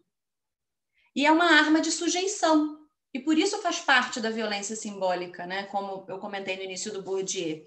Falando sobre autoras que discutem a questão da interseccionalidade, tem uma autora maravilhosa brasileira chamada Lélia Gonzalez, e aí eu posso encaminhar para vocês o texto Racismo e Sexismo na Cultura Brasileira, em que ela discute exatamente o lugar da mulher negra nessa distribuição sexual. Né? Como o corpo da mulher negra é um corpo sexualizado e desumanizado, por ser esse corpo escravo, esse corpo abusado, esse corpo colocado num lugar a serviço da Casa Grande, a serviço do homem branco. E também a Djamila Ribeiro, né, que escreveu um livro que eu acho fantástico, todo mundo devia ler, que é Quem Tem Medo do Feminismo Negro. É muito bom. E internacionalmente, para completar, aí os livrinhos que eu estava trazendo aqui, esses dois, mas tem muito mais, que é uma feminista negra americana, que é a Bell Hooks. Esse aqui eu gosto muito, que é Olhares Negros sobre Raça e Representação. E esse aqui que foi publicado no Brasil há menos tempo, que é O Feminismo é para Todo Mundo. Então, termino minha fala com essa frase, porque o feminismo é uma luta constante por igualdade. Os homens estariam ferrados mesmo se a gente quisesse vingança. Portanto, o feminismo é para todos. Obrigada pelo convite. Fico aqui aberta para perguntas, comentários para a nossa discussão. Meus parabéns, Brenda. Obrigado. Foi sempre uma fala assim maravilhosa. Isso que só nos faz ter mais saudade de você também. Enfim, né? Nessa pandemia está difícil as coisas todas. Aqui eu vou passar a palavra para a professora Samara, para ela também manifestar todo o seu afeto, nosso afeto que a gente tem por você, e passar a palavra para os alunos, né? Quem tiver vontade de perguntar. Somos um grupo pequeno, então acho que a gente tem mais liberdade para poder expor o que quiser, para poder falar. Podem abrir as câmeras quem quiser também, podem abrir os microfones. Eu acho que sendo um grupo pequeno, nós podemos. Temos uma professora na nossa fala também, professora Wanda Muniz, né? Professora Wanda que nos fala desde o Sul. Ela é professora na Universidade Regional de Blumenau, faz seu doutorado em Direito na Federal de Santa Catarina. Então, professora Wanda também, sinta-se à vontade para participar. Somos um grupinho pequeno, mas podemos nos divertir um pouquinho mais até 8h30. Tá bom? Então, Samara, vai lá. Imagina, eu e a professora Brenda, a gente já é apaixonada, né? Uma pela outra, a gente nos corredores da faculdade, o pouco que a gente se encontra, a gente debate, fala, mas é sempre um prazer receber para ouvir tão... não sei se a professora entendeu a minha pergunta para instigar a resposta, né? Mas, assim, sempre um grande prazer, aprendo muito, adorei a questão do estudo, vou ler mais sobre isso, porque eu ainda não sabia desse estudo, mas eu sempre faço uma enquete com meus alunos ao final de um ano de direito penal. A gente estuda quase que não dá para estudar todos os crimes, né, em espécie, mas a gente estuda bastante. E eu gosto muito de fazer uma enquete com todas as minhas turmas. Eu sempre pergunto, quem foi meu aluno aqui já sabe, eu sempre pergunto de todos os crimes que nós estudamos, qual é o crime que a grande maioria ali se identificava como um crime mais perverso, mais cruel, que mais impactava a eles como alunos. E todas as respostas que eu tive até hoje sempre foi o crime de estupro. Só para contribuir aí com mais um estudo informal que eu faço entre os alunos. Muito obrigada, professora Brenda, professora Milton, a nossa última reunião. Obrigada pela confiança também. E um abraço a todos. Vou deixar os alunos falarem, né? Bom, já que não vi ninguém se manifestando, não vi ninguém... Elora, com a mão levantada, que graça, pode falar. Duvido que Elora, Bárbara Condá, que não vão se manifestar. Alba, não é possível. A Elora já levantou a mão. Fala, Elora, minha aluna de prática penal. Muito bem, ligando a câmera. Oi, tudo bom? Oi. Primeiramente, eu queria dizer que não tem como a gente não ficar impactado com uma palestra dessa, né? Primeiro pela intensidade do conteúdo e pela delicadeza, né? Do quanto isso é sério e necessário da reflexão para a gente, hoje em dia, acho que desde sempre, né? E ao longo do que eu fui ouvindo vocês falarem, eu fui também anotando algumas coisas que eu fui lembrando de muitos movimentos feministas sobre essas discussões, e teve um período de uma greve de faculdade que eu fazia que foi muito interessante, porque a greve durou muito tempo, mas enquanto não tinham as aulas, os movimentos supriam muito esses buracos sociais para a gente poder se entender como mulher na sociedade. E também, não só as mulheres que nasceram como mulheres, mas também as pessoas que se entendem, né, com orientação orientação sexual como mulheres.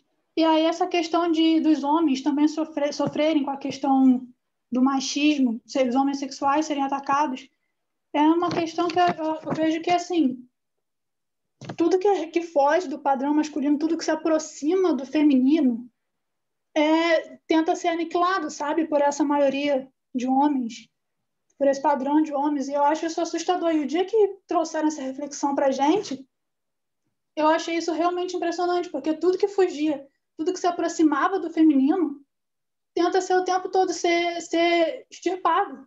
Isso é assustador, o quanto a gente tem que estar o tempo todo lutando pelo nosso espaço, lutando pela nossa vida, sabe? E aí, como vocês falaram sobre a situação do rapaz no museu, eu quis falar sobre isso. E sobre a questão do consentimento, após esse caso da Marina, começou a subir uma hashtag que falava assim, eu vou ter que usar algumas palavras não muito educadas, mas falava assim, para os homens entenderem o que é consentimento, basta na hora do ato sexual você tentar enfiar o dedo em certo lugar dele, que ele vai entender o que é consentimento, a necessidade do consentimento, mesmo quando estiver sem roupa. Então, essa pequena frase traz realmente uma noção, uma dimensão do que é o consentimento, mesmo quando você já está ali praticamente indefeso, sabe? Então, foi uma hashtag que eu achei também dessa discussão da Mariana, uma situação que trouxe reflexão, apesar dos erros quanto aos conceitos jurídicos e tudo mais, a questão social foi super fervilhante e trouxe muitos pensamentos, muitas aberturas para as famílias conversarem, para os amigos conversarem.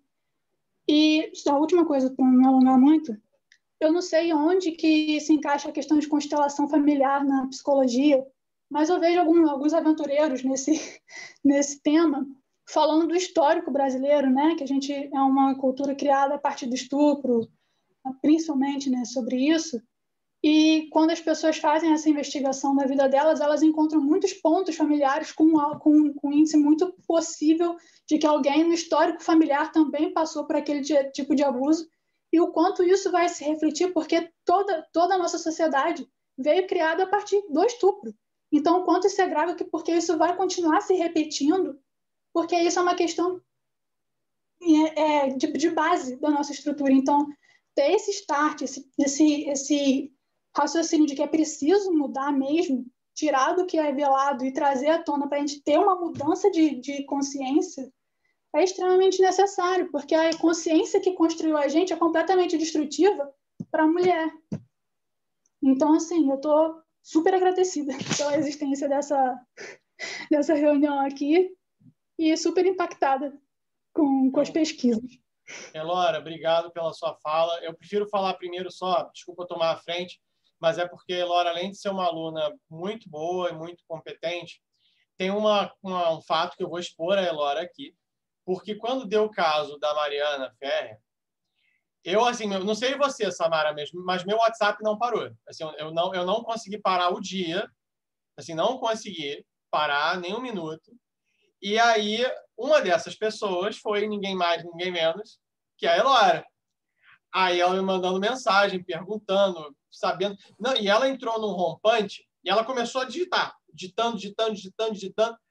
Aí eu falei, não, eu vou pegar um café, eu vou fazer uma chamada de vídeo, pegar um café, a gente vai conversar isso junto e tal. Então, assim, só para dizer, porque, de certa maneira, esse momento nosso, Elora, também motivou a gente fazer esse evento, fazer essa conversa.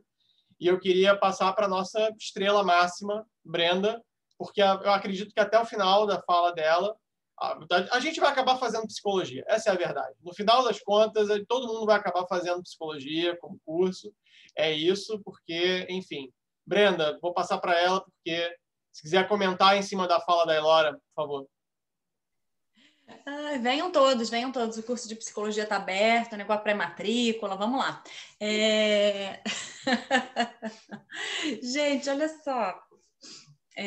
Vou ficar muito feliz de ter todos vocês como colegas psicólogos, mas fico muito feliz de ter vocês como colegas do direito para a gente poder trocar, né, com tanta qualidade, assim.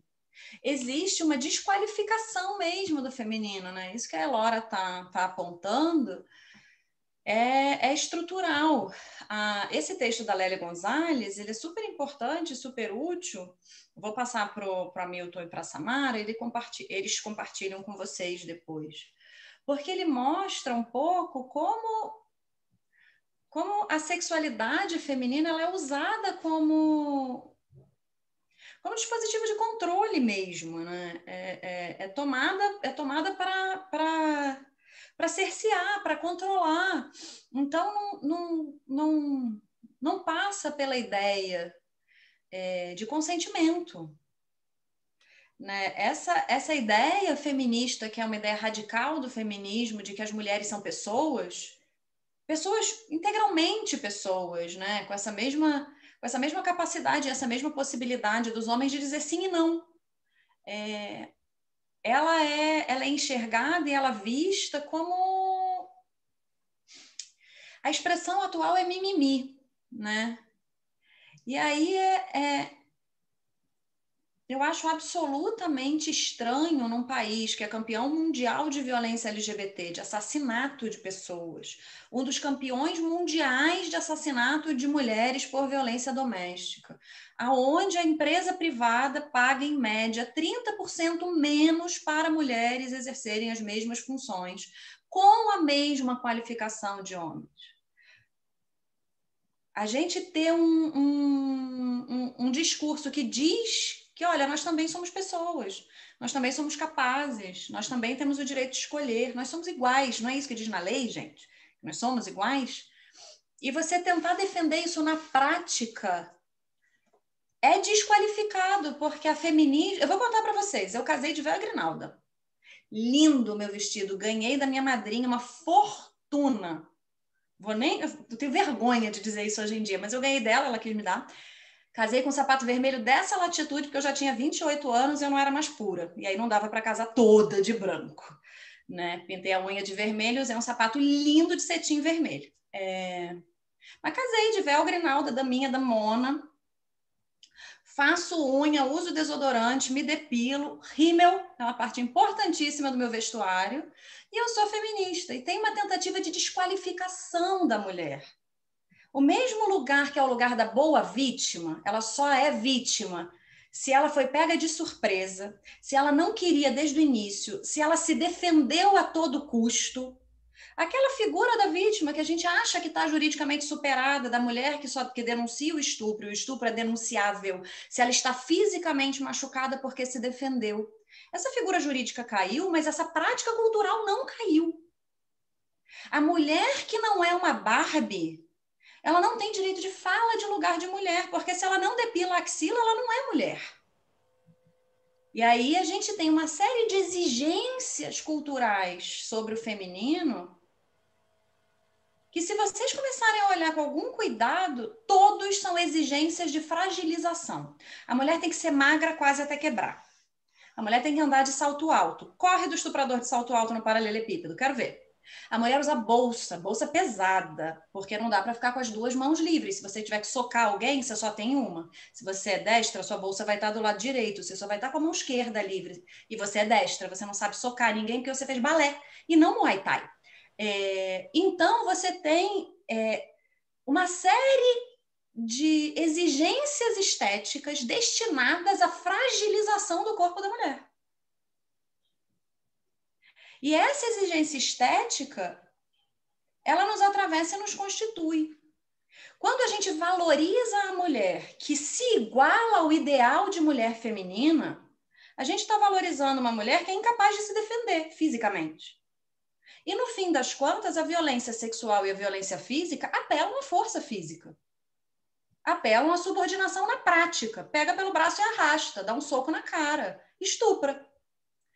Então, a gente é desqualificada na fala porque a gente é louca. A gente é desqualificada desse lugar de virilidade e força. O salto do meu casamento, que eu dancei até as 5 da manhã, porque só uma mulher é capaz, era um salto 12. Meu marido jamais conseguiria ficar em pé num salto 12 durante mais de 10 segundos. Nunca.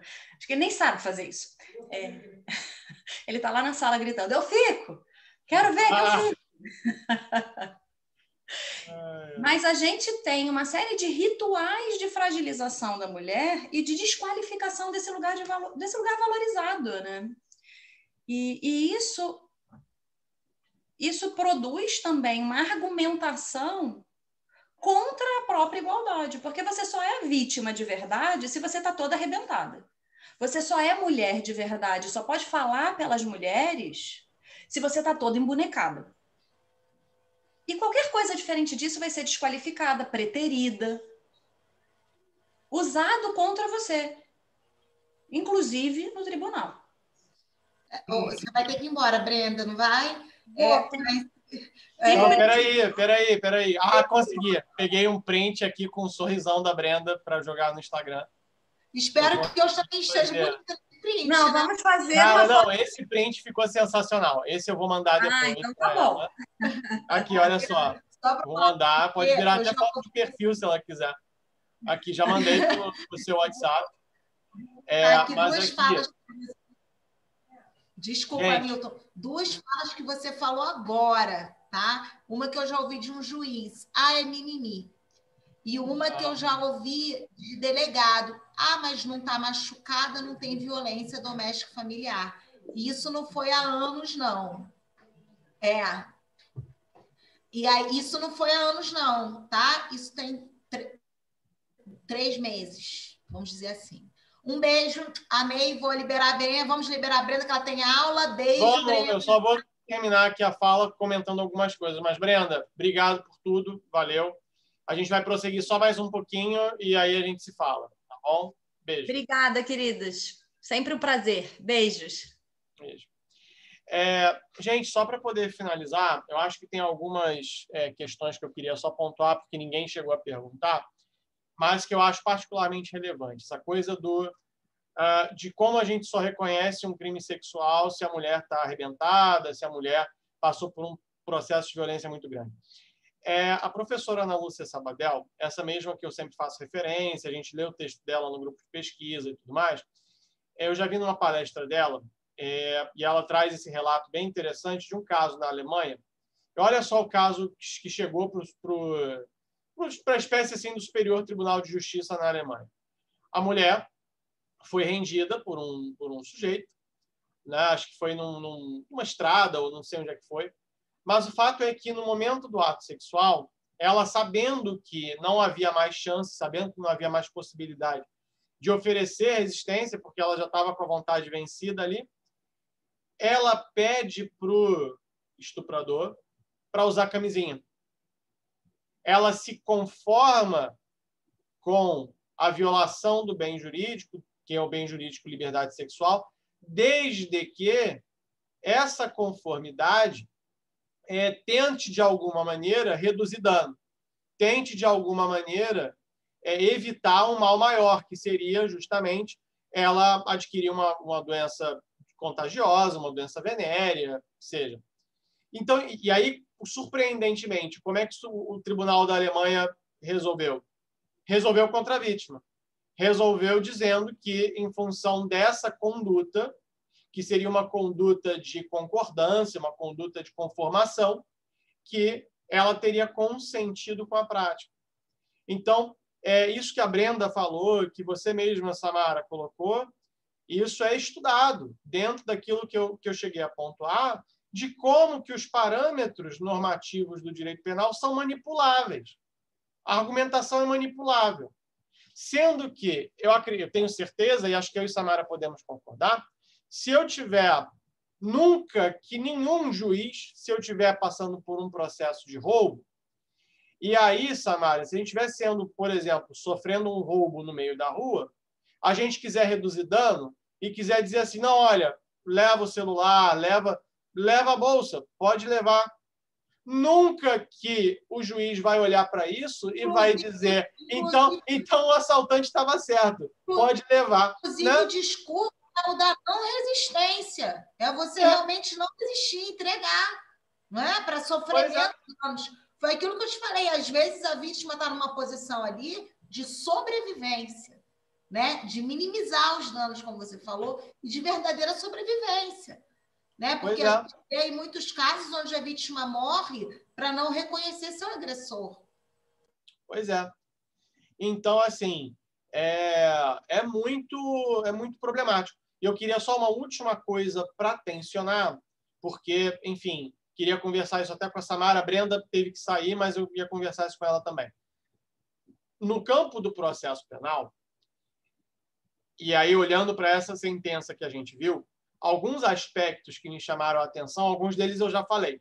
Essa leitura do estupro de vulnerável quase que como um vilipêndio de cadáver. Isso, para mim, é muito estranho.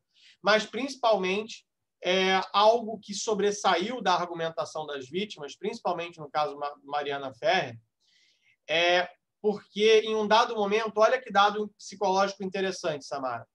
As testemunhas falam que a mãe da vítima, como procurou, enfim, o processo, procurou que ela era, abre aspas, louca. Que a mãe era louca e que a Mariana Ferrer também seria. E também essa questão pecuniária e tudo mais. Mas olha só a chave. Olha a chave simbólica, que leitura interessante. Como que o depoimento da mulher é desqualificado, além de outras razões, não apenas porque ela não se enquadra num determinado padrão social, mas também porque sobre ela recai o estigma da loucura. Porque ela, obviamente, não tem a racionalidade, o raciocínio, a temperança que o homem teria. Então, aquilo também me chamou muito a atenção nesse aspecto, e que tem a ver também com essa leitura machista dos parâmetros, dos estándares probatórios, da forma de se ler o depoimento. Nenhuma das testemunhas presenciou o fato. O juiz chega e diz que a prova testemunhal é cabal. A prova testemunhal desmente a prova da vítima, o depoimento da vítima. Então, é uma avaliação de estándares probatórios que eu não estou dizendo que está certo ou está errada, mas é problemática com os elementos que ele selecionou ali. E a gente sabe que os depoimentos testemunhais são gravados. Então, ali na sentença está aquilo que ele quis colocar. Na sentença está a fala que se quis ouvir. O trecho que se quis colocar. Então, assim, só jogando para você, Samara, para levantar, para você cortar. Então, é muito problemático, né? Essa desqualificação. Não, e isso acontece, Hamilton, com muito mais frequência do que a gente pode imaginar. Isso acontece, muitas das vezes, a gente se depara exatamente com essa questão. E outra coisa, primeiro, prova testemunhal quer dizer que é o Robinho que estava ali vendo a menina sendo estuprada e nada o fez? Será que eu estou vendo? Será que eu sou tão desumano ao ponto de ter ali como aconteceu e quase todos foram penalizados, né? No caso aí do estupro coletivo, que inclusive nos deferiu aí um tipo penal exclusivo para esse tipo de crime, né? E eu participei ativamente porque, por coincidência, eu tinha um réu que estava preso na mesma unidade dessas pessoas. Então, eu fiquei sabendo de detalhes do processo e essa dificuldade, porque o processo corre em segredo de justiça. Então, é dificuldade acadêmica e para pesquisa. Por isso que eu trago muito para a sala de aula, apesar de não falar nomes. Né? Óbvio, né? Que eu não seria irresponsável a esse ponto. Mas é uma fala que é muito dita. E eu vou te falar o que eu escuto ou ouço semanalmente. Não vou falar onde, nem por quem e nem em qual lugar. Mas cadê a prova? Eu falo assim, bom, ela saiu de casa com a roupa do corpo de madrugada, né? Num local ermo. Não tinha testemunha. E eu acredito que é trabalho da polícia judiciária exatamente ver se alguém testemunhou, até chamar o autor do fato, o próprio autor do fato, muitas vezes, isso também não é raro, ele fala, bati e bateria de novo, porque ela fez isso, isso e aquilo. Então, eu escuto isso toda semana. Cadê a prova? né? E como uma mulher que está passando uma violência grave, né, vai parar para pensar em celular, em gravar, pelo amor de Deus, é sair da situação de risco. E você ainda é obrigado a escutar isso, e ainda é obrigado a, por muitas vezes, você sabe que eu não fico quieta, né? Mas muitos colegas, advogados, às vezes recuam. E isso também é muito grave, porque o único recurso que essas pessoas têm, quando elas se veem desamparadas em sede policial ou hospitalar, a fonte que ela se agarra logo depois é o advogado. E se o advogado não for embativo e não colocar isso à frente, cometemos também uma falha grave aí em tudo que acreditamos. Com certeza, não poderia concordar mais. Nossa, e acho que foi muito bom também o nosso momento hoje também, porque, e aí eu insisto, reforço, já na fala, quando a gente teve com a professora Glioste, com a professora Patrícia, a gente já teve um momento maravilhoso, porque insistimos e frisamos que aquela atuação, aquele show de horrores, aquilo não é aceitável. Eu vi live de advogado, depois que saiu aquele caso, dizendo que o advogado estava no seu papel. Como assim? Enfim, então as nossas palestras, o nosso evento, a nossa fala, foi assim, hoje também, foi um manifesto muito importante a partir desse gatilho que a gente teve nessa última semana. Uma pena que sem maiores ofertas de pontuações e outras benesses para a prova, o nosso número ficou um pouquinho menor, mas graças a Deus a gente conseguiu uma boa plateia, uma boa audiência também para poder trocar, e o vídeo vai ficar no YouTube. Gente, alguém tem alguma última dúvida, consideração? Gostaria de fazer alguma colocação? Não? Então, vamos finalizar. Queria agradecer a presença de todas e de todos. Ficamos agora só 11, então eu visualizo aquela salinha, Samara, do nosso grupo de pesquisa, aquela salinha tão boa, aquela mesinha redonda, assim, a gente ali, nossa, saudade. Depois comer um salgado na cantina, né? O salgado do segundo andar, como você bem enfatizou. Aquele do segundo que é melhor. Com certeza. Melhor. Com certeza.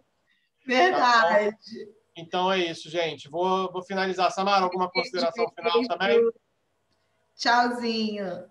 Então, tchau, gente. Vou gravar e já vai para o YouTube depois. A lista das horas a gente vai mandar para o Thiago Petruzzi para a coordenação depois. Um abraço.